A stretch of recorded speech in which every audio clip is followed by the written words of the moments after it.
Hello, NXT, we're in CSY. I'm Phillip Dolitsky. I hope everything's been great since last time we saw each other. And I'd just like to offer a couple words of Torah for this week's Parshat. Just imagine for a second your best friend. Right? Picture that person at the forefront of your mind. Now, I'd venture to say that the reason that that person came to your mind is because of all the time that you spent with each other. The interactions that you've been able to have, the jokes that you've been able to laugh about, be it on a summer program or in school. It is those interactions that have left such a deep impression on you that when I asked you just a couple of seconds ago to think of that best friend, the person was easy to think about. And that's great. But how do we apply, the building of relationships with Hashem? I think we'll all agree that the relationship that we have with our friends, that best friend, is very, very different in terms of how we got to be best friends than how we're supposed to connect with Hashem. It's very easy to call up your best friend from your summer program and video chat with each other or go to Starbucks together. That's much easier than attempting to connect with the Kadosh Baruch Hu, someone who isn't physical. That's very difficult. So what's the answer? What's the secret? What's the secret to connecting to Kadosh Baruch Hu? And so I believe the answer lies in this week's parasha. Pasuk tells us, "V'lekachti eschem li la'am, v'hayisi lechem elokim, ve'yadatem ki ani Hashem Elokeichem." Translated as, "And I will take you to me as a people, and I will be a God to you, and you will know that I am the Lord your God." That's the answer.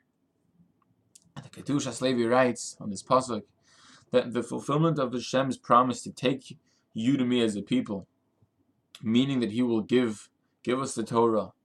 It is that giving of the Torah that will make it possible for us to connect to Hashem, to know Hashem, like the pasuk says. It is through the study of Torah that we get to understand what Hashem wants, what He expects of us, and all the morals and ethics of a Kadosh Baruch Hu, we begin to understand through the study of Torah. Just to emphasize this point further, Chazal, the people that founded, if you will, Halachic Judaism for us, the people of the Gemara, a lot of the old rabbis tried to figure out how what exactly was their power. What exactly was the power of Chazal? So one of the great rabbis of Europe, who was unfortunately killed by the Holocaust, of Elchanan Wasserman, writes this idea very, very beautifully. He writes that the authority of Chazal, the power of Chazal, came from the fact that they were able to figure out Ratzon Hashem without the Tzivoy Hashem.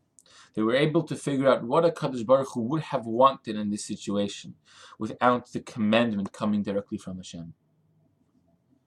I mean, at first glance, who are we, who are us people able to say exactly what Hashem wants? That was the entire premise that Chazal based their authority on. How do you begin to do that? And the answer is, once you start learning Torah, and you understand that you're not just learning a piece of Gemara to understand what do you do if your ox runs away, but you're understanding what Hashem wants of us. You're understanding what He expects from us.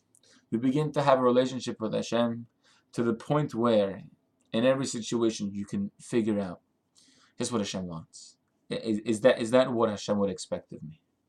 And I think we should use this pasuk in this one pasuk in Vayera, this one pasuk in Torah, to inspire all of us, inspire me and inspire all of us, to increase our study of Torah, and to hopefully use that increased study of Torah to get closer with Hashem. Everyone have an amazing, amazing Shabbos.